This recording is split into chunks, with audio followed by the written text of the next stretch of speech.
Hello. Hello, Nodarbek. Mhm. You are welcome to my YouTube channel. Thank you. And can you introduce yourself to my Uh, audience, please? okay. First of all, hello. My name is Nader Bekmahmov. You can call me Nader. I'm studying in South Korea, University of Wusong and college in technology studies major. We call it IT, information technology. Yeah. Like I speak three languages, Russian a little bit, English, and my own native language, Uzbek. Okay, very good, Nodar John. And can you give a brief information about learning process? So I know you are very good at English, and my YouTube channel is for students who wants to learn English. So that's why. How is your learning process started, and what kind of difficulties you have had during this period, Oh, okay. please?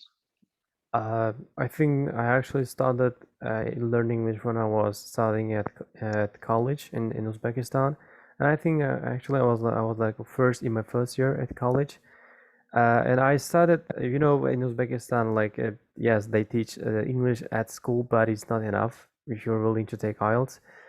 So I go to the education centers in my hometown, and then I visit there and kind of take courses to learn English, and I think that's the point where I study English, started learning English.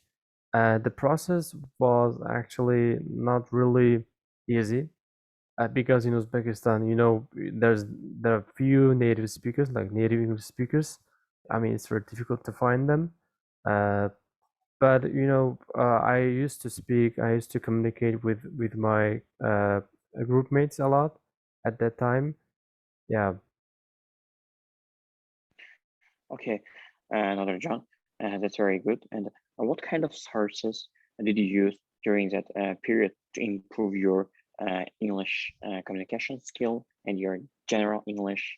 What kind of sources helped you too much? Can you mention um, all of them? yeah. I think uh, one of the one of the thing that I use to improve my English, I think it's I used to listen to BBC 6 Minute English, that podcasts. That helped me a lot because at that time I used to speak in British English, and I really liked it a lot. So I used to listen to BBC podcast, like 6 minute BBC podcast, and then in that podcast they will actually teach you like some of the words with the real story, the kind of make up story maybe, and then like in that story they will use this kind of vocabulary, everything that you need to improve your English, and then they will kind of uh, I think this was kind of a good way of improving my English. And also when other things like I used to attend a lots of like debates, public speeches, this kind of contests, and that gave me a great courage to kind of believe myself when it comes to speaking.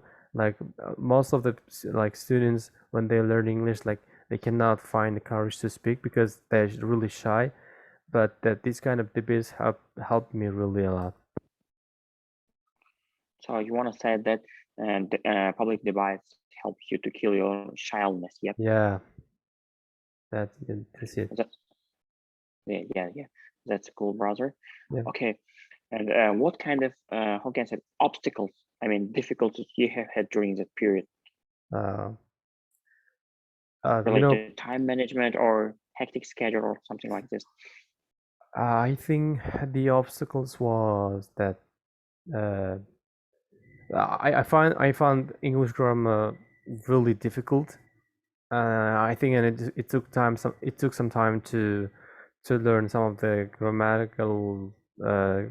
grammatical structures, and also I think the pronunciation was a little bit difficult because as you are not taught by the native speaker, like a Uzbek, not non-native speaker, there will be some time that even your teacher cannot pronounce it correctly, so you'll get used to that. So that was the one of the greatest problem uh, in terms of pronunciation.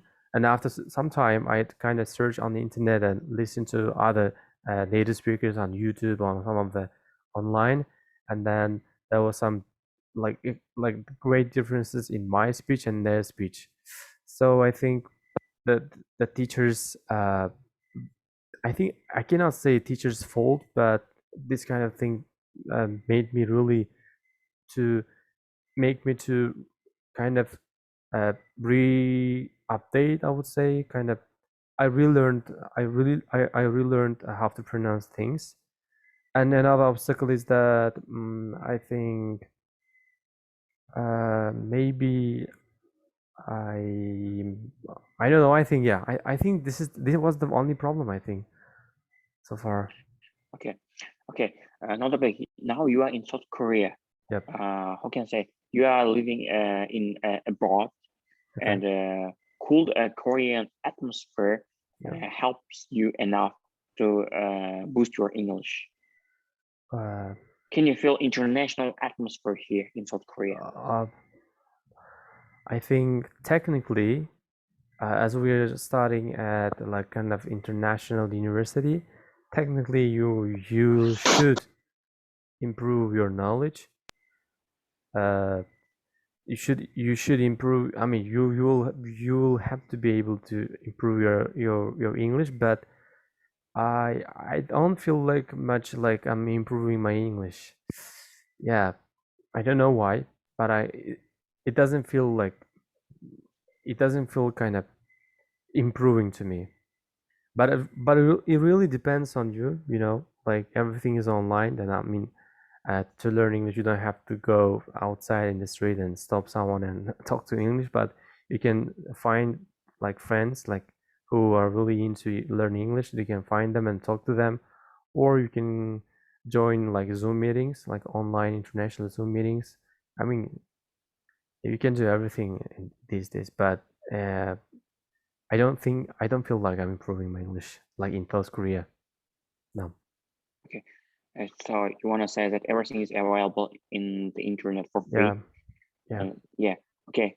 And as a international student, what is your recommendation for IELTS learners and IELTS instructors? Uh, I cannot. I I think my idea is that, for example, let's say, as I'm Uzbek guy, like, for example, in Uzbekistan, they'll kind of judge your knowledge based on the score you get from the IELTS, like these kind of tests. For example, if you've got a 6 from the IELTS, that they're not gonna consider you as a clever guy or somebody who knows English better. For example, if you got like 7 from the IELTS, then they're gonna change their opinion and attitudes. But I think what I would suggest for the students in Uzbekistan who are willing to take IELTS is that do not learn English to take IELTS. I mean, I think after coming to South Korea, I realized that IELTS is just to enter the university. After entering university, everything depends on you. Nobody is going to check your IELTS. Nobody is going to ask your IELTS score. The only thing is that do you know English? And can you explain the idea of yourself? So the thing is that don't study for the IELTS. Study for the whole life. Study everything that you need in English. I mean, some guys spend 6 months in Uzbekistan like to prepare for the IELTS. And I mean, preparing IELTS is like learning techniques and strategies, but in 6 months, you're not going to learn anything. You're just learning strategies. You're not learning general English. So that would be my best advice for the guys. Like, do not learn English to take IELTS, but learn English to survive. Okay.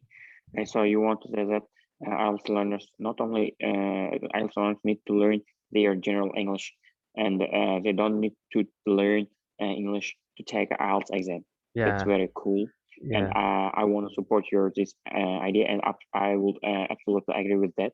yeah, And the browser, yeah, huge thanks for your best recommendation yeah, and feedbacks, yeah. and Thank you for having or me. for splitting up time for my YouTube channel.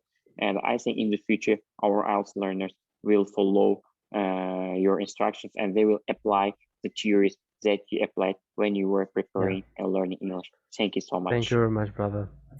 Thank you for Thank you having very me. much. Bye. Yeah, thank you.